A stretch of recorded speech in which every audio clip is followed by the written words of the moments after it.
ಏನಿದ್ದಾರೆ ಅವರು ನಮಗೆ ಫೋರ್ಸ್ಬಲ್ ಗಂಡಸರಿಗೆ ಹ್ಯಾರೇಜ್ಮೆಂಟ್ ತುಂಬ ಮಾಡ್ತಾಯಿದ್ರು. ಹಾಗೆ ಅವರ ಪರಿಚಯದವರನ್ನೆಲ್ಲ ಕಲಿಸೋದು, ನನಗೆ ಟಾರ್ಚರ್ ಮಾಡಿಸೋದು. ಮುಂಚೆನೂ ತುಂಬ ಹೆಣ್ಮಕ್ಳಿಗೆ ಮಸಾಜ್ ಮಾಡಿಸಿ ತುಂಬ ಬ್ಲ್ಯಾಕ್ ಮೇಲ್ ಮಾಡಿದ್ದಾರೆ. ಪ್ರೊಫೆಷ್ನಲ್ ಅಂತ ಹೇಳಿದ ಮೇಲೆ ಹೆಣ್ಮಕ್ಳಿಗೆ ಮಾಡಬೇಕು ಸರ್, ಗಂಡು ಮಕ್ಕಳನ್ನೇ ಬಿಡಬೇಕು. ಇಲ್ಲಿ ಏನಾಗ್ತಿದೆ ಅಂತ ಹೇಳಿದರೆ ಗಂಡು ಮಕ್ಕಳಿಗೆ ನಮ್ಮಂಥ ಹೆಣ್ಮಕ್ಳನ್ನು ಕಲಿಸ್ತಾರೆ. ಅವರು ಹೇಳಿದ್ದನ್ನು ನಾವು ಕೇಳದೇ ಇದ್ದಾಗ ನಮಗೆ ಹೊಡಿಲಿಕ್ಕೆ ಬ್ಲ್ಯಾಕ್ ಮೇಲ್ ಮಾಡಲಿಕ್ಕೆ ಶುರು ಮಾಡ್ತಾರೆ. ಅವರು ಒಟ್ರಾಸ ದುಡ್ಡು ಮಾಡಬೇಕು, ನಮ್ಮ ಪರಿಸ್ಥಿತಿ ಹೇಗೆ ಬೇಕಾದರೆ ಇರಲಿ, ಮಾಡಲಿಕ್ಕೆ ಆಗೋದಿಲ್ಲ ಅಂತ ಹೇಳಿದ್ರು ಅವರು ಮಾಡಲೇಬೇಕು ಅಂತ ಅವ್ರದ್ದು ಒತ್ತಡ ನಮ್ಮ ಮೇಲೆ ನಡೆದಿದೆ. ನಂದೀಗ ತೆಗೆದಿದ್ದಾರೆ ಅಂದರೆ ನನ್ನ ಗಂಡನಿಗೆ ತೋರಿಸಿ ನಂದೀಗ ಡಿವೋರ್ಸ್ ತನಕ ಬಂದಿದೆ ಸರ್. ಅವರ ಈ ಅನೈತಿಕ ಚಟುವಟಿಕೆಯನ್ನು ನೀವು ನಿಲ್ಲಿಸಬೇಕು ಅಂದರೆ ಅವ್ರದ್ದು ಒಂದು ಪರಿಚಯದ ಕಸ್ಟಮರ್ನ ಕಳಿಸಿಬಿಟ್ಟು ಅವ್ನು ನನಗೆ ತುಂಬ ಹರಾಸ್ಮೆಂಟ್ ಮಾಡಿದ.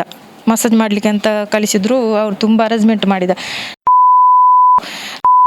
ಆಗ ಎಂತೆಂತೆಲ್ಲ ಹೇಳ್ದ. ಆಗ ನಾನು ಅದಕ್ಕೆಲ್ಲ ಯಾವುದಕ್ಕೂ ಒಪ್ಪಲೇ ಇಲ್ಲ. ನಾನು ಹೊರಗಡೆ ಬರಬೇಕು ಅಂತ ಟ್ರೈ ಮಾಡಿದ್ರು ಅವ್ನು ನನ್ನ ಕೈಯಲ್ಲಿ ಹಿಡಿದು ಹೊರಗಡೆ ಬರಲಿಕ್ಕೆ ಬಿಡಲಿಲ್ಲ. ಅಷ್ಟೊತ್ತಿಗೆ ಅವನು ಇವಳಿಗೆ ಮೆಸೇಜ್ ಏನೋ ಮಾಡಿದಾಗ ಅವಳು ಬಂದಳು, ನನಗೆ ಹೊಡಿದ್ಲು. ನಾನು ಹೇಳ್ದಾಗೆ ಕೇಳಲ್ವ ನೀನು ಅಂತ ಹೇಳ್ಬಿಟ್ಟು. ಅವ್ರದ್ದು ಒತ್ತಡ ಹೌದು ಸರ್. ಇಲ್ಲ, ಅವರು ಯೂನಿಫಾರ್ಮ್ ಏನು ಕೊಟ್ಟಿಲ್ಲ ಸರ್ ನಮಗೆ. ನಾವು ಒಂದು ಕರೆಕ್ಟ್ ಒಂದು ಲಾಂಗ್ ಡ್ರೆಸ್ ಹಾಕಿದ್ರು ಏನು ಹೇಳ್ತಾರೆ, ನೀವು ಪ್ರೊಫೆಷ್ನಲ್ ಆಗಿ ಕಾಣಬೇಕು, ಟಿ ಶರ್ಟ್ ಹಾಕೊಂಡು ಬನ್ನಿ ಅಂತ ಹೇಳ್ತಾರೆ. ಒತ್ತಾಯಪೂರ್ವಕವಾಗಿ ಹಾಕಿಸ್ತಾರೆ ನಮಗೆ. ಉದ್ದೇಶ ಅಂದರೆ ಅವ್ರು ಹೇಳ್ದಾಗೆ ನಾನು ಕೇಳಲಿಲ್ಲಲ್ವ ಸರ್, ಕೇಳಬೇಕು ಅಂತ. ನಾನು ಕೇಳ್ತಿದ್ರೆ ನಂದು ಫೋಟೋ ಅವ್ರು ತೆಗಿತಿರ್ಲಿಲ್ಲ ಗೊತ್ತಿಲ್ಲ. ಆದರೆ ನಾನು ಅಲ್ಲಿ ಕೇಳುವಾಗ ನಾನು ಇಲ್ಲ ಅಂತ ಹೇಳಿದೆ. ಮುಂಚೆ ತುಂಬ ಹೆಣ್ಮಕ್ಳಿಗೆ ಆಗಿದೆ ಸರ್, ಇನ್ನು ಮುಂದಕ್ಕೆ ಹೆಣ್ಮಕ್ಳಿಗೆ ಈ ಥರ ಆಗಬಾರ್ದು ಸರ್. ಇವಾಗ ಒಬ್ಬ ಇದ್ದಾನೆ, ಅದಕ್ಕೆ ಮೊದಲು 1-2 ಹೇರ್ ಕಟ್ಟಿಂಗ್ ಮಾಡುವ ಬಾಯ್ಸ್ಗಳು ತುಂಬ ಟಾರ್ಚರ್ ಅನುಭವಿಸಿ ಅವರ ಕೈಯಲ್ಲಿ. ಅವರ ಮೊಬೈಲಲ್ಲಿ ವಿಡಿಯೋ ಹೊಡೆಯೋದು, ಬ್ಲ್ಯಾಕ್ ಮೇಲ್ ಮಾಡೋದು, ಮೊಬೈಲಲ್ಲಿ ವಿಡಿಯೋ ಮಾಡ್ಕೊಳ್ಳೋದು, ಅದನ್ನು ನೋಡಿ ಖುಷಿ ಪಡೋದು ಅವರು. ಹೌದು, ಅವರಿಗೆ ಅಲ್ಲಿ ಹೋಗಿಬಿಟ್ಟು ಅವ್ರನ್ನ ಒಂದು ಕಡೆ ಕರೆದು ತೋರಿಸಿದರು. ನನ್ನ ಹಸ್ಬೆಂಡಿಗೆ ತೋರಿಸಿದಾಗ ನನ್ನ ಹಸ್ಬೆಂಡ್ನ ಪರಿಸ್ಥಿತಿ ಹೇಗಿರ್ಬೋದು ಸರ್. ಆವಾಗ ಏನು ಮಾಡಿದರು ಅಂತ ಹೇಳಿದರೆ, ನೀವು ಕಂಪ್ಲೇಂಟ್ ಎಲ್ಲ ಮಾಡಿದರೆ ನಿಮ್ಮ ಮಾನ ಮರ್ಯಾದೆ ಹೋಗೋದು, ಮತ್ತು ನಾನು 15 ಲಕ್ಷ ಇಲ್ಲ ಬಂಡವಾಳ ಹಾಕಿ ಬಿಸ್ನೆಸ್ ಎಲ್ಲ ಸ್ಟಾರ್ಟ್ ಮಾಡಿದ್ದು, ನನ್ನ ಬಿಸ್ನೆಸ್ ಎಲ್ಲ ಲಾಸ್ ಆಗುತ್ತೆ, ನಮ್ಮಿಂದ ತಪ್ಪಾಗಿದೆ, ದಯವಿಟ್ಟು ನೀವು ಕಂಪ್ಲೇಂಟ್ ಎಲ್ಲ ಮಾಡಲಿಕ್ಕೆ ಹೋಗಬೇಡಿ, ಅವರಿಗೆ ಹೇಳಿ ನಿಮ್ಮ ಹೆಂಡತಿಗೆ ಅಂತ ಅವರಿಗೆ ಹೇಳಿದ್ದಾರೆ. ಅವರು ಇಲ್ಲ, ನಾವು ಕಮಿಷನರ್ಗೆ ಕಂಪ್ಲೇಂಟ್ ಮಾಡೋದಂತ ಹೇಳಿ ಅವರು ಬಂದಿದ್ದಾರೆ. ಅಲ್ಲಿ ಕೊಟ್ಟಿದ್ದೇನೆ ನಾನು, ನನಗೆ ನ್ಯಾಯ ಸಿಕ್ಕಿಲ್ಲ, ಕಮಿಷನರಿಗೆ ಕೊಟ್ಟಿದ್ದೇನೆ. ಪ್ರತಿಪಕ್ಕ ಕಮಿಷನರ್ ಹತ್ರ ಮಾತಾಡಿ ಎಲ್ಲ ಆಗಿ ನಾನು ಕಂಪ್ಲೇಂಟ್ ಎಲ್ಲ ಮಾಡಿದೆ, FIR ಆಗಿದೆ ಸರ್. ನ್ಯಾಯ ಸಿಕ್ಕಿಲ್ಲ ನನಗೆ ಈವರೆಗೂ. ಇಲ್ಲ, ನಾನು ಅವ್ರ ಹತ್ರ ಟಿಪ್ಸು ಕೇಳಲಿಲ್ಲ, ಏನೂ ಇಲ್ಲ. ಅವರೇ ಒಳಗಡೆ ಕಸ್ಟಮರ್ ಬಂದುಬಿಟ್ಟು ನಿಮಗೆ ಇಷ್ಟು ಕೊಡ್ತೇನೆ, ಅಷ್ಟು ಕೊಡ್ತೇನೆ, ಜಾಸ್ತಿ ಕೊಡ್ತೇನೆ ಅಂತ ಅವರೇ ಹೇಳಿಬಿಟ್ಟು ಹ್ಯಾರೇಸ್ಮೆಂಟ್ ಮಾಡಿದ್ದು. ನಾನು ಟಿಪ್ಸಿದ ವಿಚಾರವೇ ಎತ್ತಲಿಲ್ಲ ಅವ್ರ ಹತ್ರ. ಅದೇನು ರೆಕಾರ್ಡ್ ಇದೆ ನೀವು ಕೇಳಿ ಅವ್ರದ್ದು. ಇವಾಗ ನನ್ನ ಗಂಡ ನನಗೆ ಡಿವೋರ್ಸ್ ಮಾಡುವ ಇದಕ್ಕೆ ಬಂದಿದ್ದಾರೆ, ನಾನು ಬೇಡ ಅಂತಿದ್ದಾರೆ. ನನಗೆ ಒಂದು 3 ವರ್ಷದ ಒಂದು ಮಗು ಇದೆ ಸರ್. ನಾನು ಏನು ಮಾಡಲಿ, ತುಂಬ ಕಷ್ಟದಲ್ಲಿದ್ದೇನೆ, ತುಂಬ ಬಡವಳು ನಾನು. ಇತ್ತೀಚೆಗೆ 4ನೇ ತಾರೀಕು ಆಗಸ್ಟಿಗೆ ಒಬ್ಬಳು ಮಹಿಳೆ ನನ್ನ ಹತ್ರ ಬಂದು ದೂರನ್ನು ಹೇಳ್ತಾಳೆ.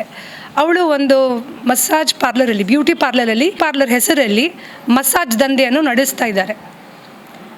ಈ ಹೆಣ್ಣು ಮಕ್ಕಳನ್ನು ಫೋರ್ಸ್ಫುಲ್ಲಾಗಿ ಗಂಡಸರಿಗೆ ಮಸಾಜನ್ನು ಮಾಡಿಸ್ತಾ ಇದ್ದಾರೆ. ಸೊ ಈ ನಿಟ್ಟಿನಲ್ಲಿ ಅವರು ಕಸ್ಟಮರ್ ಹತ್ರ, ಓನರ್ ಏನಿದ್ದಾಳೆ ಹೊರಗಡೆ ಒಂದು ಬೇರೆ ಅಮೌಂಟನ್ನು ತಗೊಳ್ತಾಳೆ. ಅಲ್ಲಿ ಇದ್ದ ಲೇಡೀಸ್ ಹತ್ರ ಏನು ಹೇಳ್ತಾಳೆ ಅಂದರೆ, ನೀವು 500ರಿಂದ 1,000 ರೂಪಾಯಿವರೆಗೆ ನಿಮ್ಮ ಕಸ್ಟಮರ್ ಹತ್ರ ನೀವು ತಗೊಳ್ಬಹುದು ಅಂತ ಹೇಳ್ತಾಳೆ. ಅದಕ್ಕಿಂತ ಜಾಸ್ತಿ ತಗೊಳ್ಬಾರ್ದು ಅಂತ ಹೇಳಿ. ಈ ಲೇಡೀಸ್ ಏನು ಮಾಡ್ತಾಯಿದ್ರು ಒಳಗೆ ಅಂದರೆ, ದುಡ್ಡಿನ ಆಸೆಗೆ ಬೇಕಾಗಿ ಅವರು ಕಸ್ಟಮರ್ ಹತ್ರ ಜಾಸ್ತಿ ದುಡ್ಡು ಕೇಳ್ತಾಯಿದ್ರು. ಅದು ಅವಳಿಗೆ ಗೊತ್ತಾಗಿದ್ದಕ್ಕೆ ಅವಳೇ ಒಂದು ಕಸ್ಟಮರನ್ನಲ್ಲಿ ಕಳಿಸ್ತಾಳೆ. ಯಾರು ಕಸ್ಟಮರ್ ಇಂಥ ಹಲ್ಕ ಕೆಲಸ ಮಾಡಲಿಕ್ಕೆ ಬರುವವರು ರೆಕಾರ್ಡ್ ವಿಡಿಯೋ ಎಲ್ಲ ಇಟ್ಕೊಂಡು ಬರೋದಿಲ್ಲ. ಅವನು ಇಲ್ಲಿ ಬಂದು ರೇಟ್ಗಳನ್ನು ಮಾತಾಡ್ತಾನೆ ಈ ಲೇಡಿ ಹತ್ರ. ಅದರ ನಂತರ ಏಕಾಏಕಿಯಾಗಿ ಆ ಓನರ್ ಯಾರಿದ್ದಾಳೆ ಅವಳು ರೂಮ್ ಒಳಗೆ ಬರ್ತಾಳೆ. ಈ ಲೇಡಿಯನ್ನು ನೋಡಿ ಅಲ್ಲಿ ಅವಳು ಪಿಕ್ಚರ್ ತೆಗಿತಾಳೆ, ಫೋಟೋ ತೆಗಿತಾಳೆ. ಫೋಟೋ ತೆಗೆದು ಇವಳಿಗೆ ಬ್ಲ್ಯಾಕ್ ಮೇಲ್ ಮಾಡ್ತಾಳೆ. ಇವರ ಮಧ್ಯದಲ್ಲಿ ಮಾತುಕತೆ ನಡೀತದೆ. ಆವಾಗ ಈ ಲೇಡಿ ಹೇಳ್ತಾಳೆ, ನಾನು ಹೊರಗಡೆ ಹೋಗಿ ಹೇಳ್ತೇನೆ ನೀನು ಇಲ್ಲಿ ಏನು ಕೆಲಸ ಮಾಡ್ತಾ ಇದ್ದೀಯ ಅಂತ ಹೇಳಿ. ಆವಾಗ ಅವಳು ಹೇಳ್ತಾಳೆ ಏನಂದರೆ, ನೀವು ಹೊರಗಡೆ ಹೋಗಿ ಹೇಳಿದರೆ ನಾನು ನಿನ್ನ ಮನೆಯವ್ರಿಗೆ ತಿಳಿಸ್ತೇನೆ ಅಂತ ಹೇಳ್ತಾಳೆ. ಅದೇ ರೀತಿ ಅವಳ ಗಂಡನಿಗೆ ಫೋನ್ ಮಾಡಿ ಹೇಳ್ತಾಳೆ, ಬನ್ನಿ ನಿಮ್ಮ ಹೆಂಡತಿಯ ಹತ್ರ ಇದೆ ಅಂತ ಹೇಳಿ. ಗಂಡನಿಗೂ ಅದೇ ರೀತಿ ಬೆದರಿಸ್ತಾಳೆ. ಒಂದು ವೇಳೆ ನೀವು ಹೊರಗಡೆ ಇದನ್ನೆಲ್ಲ ಹೇಳ್ತಾ ಬಂದರೆ ನಾವು ಇದನ್ನು MMS ಮುಖಾಂತರ ನಾವು ರಿಲೀಸ್ ಮಾಡ್ತೇವೆ, ನಾವು ಸೋಷಿಯಲ್ ಮೀಡಿಯಾದಲ್ಲಿ ಹಾಕ್ತೇವೆ ಅಂತ ಹೇಳಿ, ವಾಟ್ಸಪ್ಪಲ್ಲಿ ನಾವು ಇದನ್ನು ಸರ್ಕ್ಯುಲೇಟ್ ಮಾಡ್ತೇವೆ ಅಂತ ಹೇಳ್ತಾಳೆ. ಅದರ ನಂತರ ಈ ಲೇಡಿ ಏನು ಮಾಡ್ತಾರೆ, ನನ್ನ ಹತ್ರ ಫೋನ್ ಮಾಡಿ ಹೇಳ್ತಾರೆ, ಈ ರೀತಿ ಎಲ್ಲ ಆಗಿದೆ, ನಾನು ತುಂಬ ಸಮಸ್ಯೆಯಲ್ಲಿದ್ದೇನೆ ಅಂತ ಹೇಳಿ. ನಾನು ಅವ್ರಿಗೆ ಇಮಿಡಿಯೇಟಾಗಿ ಕಮಿಷನರ್ ಹತ್ರ ಮಾತಾಡಿ ಅಂತ ಹೇಳ್ತೀನಿ. ನೆಕ್ಸ್ಟ್ ಡೇ ಹೋಗಿ ಅವರು ಕಮಿಷನರ್ ಹತ್ರ ಹೋಗಿ ಮಾತಾಡ್ತಾರೆ. ಆದರೆ ನನ್ನ ಆಶ್ಚರ್ಯಕ್ಕೆ ಇವತ್ತು ಏನು ಗೊತ್ತಾಯಿತು ಅಂದರೆ, 8 ತಾರೀಕಿಗೆ ಕಂಪ್ಲೇಂಟ್ ಕೊಟ್ಟಿದ್ದಾಳೆ, ಇವತ್ತಿನವರೆಗೆ FIR ಆಗಲಿಲ್ಲ. ಯಾಕೆ ಅಂತ ಹೇಳಿ ಪೊಲೀಸ್ ಕಮಿಷನರ್ ಇದಕ್ಕೆ ಉತ್ತರ ಕೊಡಬೇಕು. ಒಬ್ಬಳು ಸಂತ್ರಸ್ತೆ ಬಂದು ನಾನು ಈ ರೀತಿ ಮಾಡಿದ್ದೇನೆ, ನನಗೆ ಈ ರೀತಿ ಕಷ್ಟ ಆಗಿದೆ, ನಂದು ಫೋಟೋ ತೆಗೆದಿದ್ದಾರೆ ಅಂತೆಲ್ಲ ಹೇಳ್ಕೊಂಡಿದ್ದಾಳೆ. ಅದಲ್ಲದೆ ಎಲ್ಲಿ ಸಹ ಗಂಡಸರು ಹೆಂಗಸರಿಗೆ ಸರ್ವಿಸ್ ಮಾಡುವಂಥದ್ದಿಲ್ಲ ಇಂಥ ಬ್ಯೂಟಿ ಪಾರ್ಲರ್ಗಳಲ್ಲಿ, ಅಥವಾ ಹೆಂಗಸರು ಗಂಡಸರಿಗೆ ಡೋರ್ ಕ್ಲೋಸ್ ಮಾಡಿ ಮಾಡುವಂಥದ್ದು ಏನಿಲ್ಲ. ಫೇಶಿಯಲ್ ಗಂಡಸರಿಗೆ ಮಾಡಬೇಕು ಅಂತಂದರೆ ಓಪನಲ್ಲಿ ಮಾಡಿಸ್ಬೋದಿತ್ತು, ಯಾಕೆ ರೂಮಲ್ಲಿ ಕಳಿಸ್ತಾರೆ? ಏನು ದಂಧೆ ಇದೆ ಈ ಮಸಾಜ್ ಪಾರ್ಲರ್, ಬ್ಯೂಟಿ ಪಾರ್ಲರ್ ಅಂತೆಲ್ಲ ಹೇಳ್ಕೊಂಡು. ಇದು ನಾವು ಅಂದ್ಕೊಂಡಿದ್ದೇವೆ ಇದು ಬಂದಾಗಿದೆ ಅಂತ ಹೇಳಿ. ಮಂಗಳೂರಲ್ಲಿ ಇನ್ನೂ ಸಹ ಹೈಟೆಕ್ ಲೆವೆಲಲ್ಲಿ ಇದು ನಡೀತಾನೇ ಇದೆ. ಅದಕ್ಕೆ ಕಮಿಷನರ್ ಅವರು ಸೂಕ್ತವಾದ ಕ್ರಮವನ್ನು ತಗೊಳ್ಬೇಕು ಮತ್ತು ಈ ಲೇಡಿಗೆ ನ್ಯಾಯ ಕೊಡಿಸಬೇಕು, FIR ಮಾಡಬೇಕು. ಒಂದು ವೇಳೆ ಮಾಡಲಿಲ್ಲ ಅಂತಾದರೆ ನಾವು ಕಾನೂನಿನ ಮೊರೆ ಹೋಗ್ತೇವೆ. We will go to the court.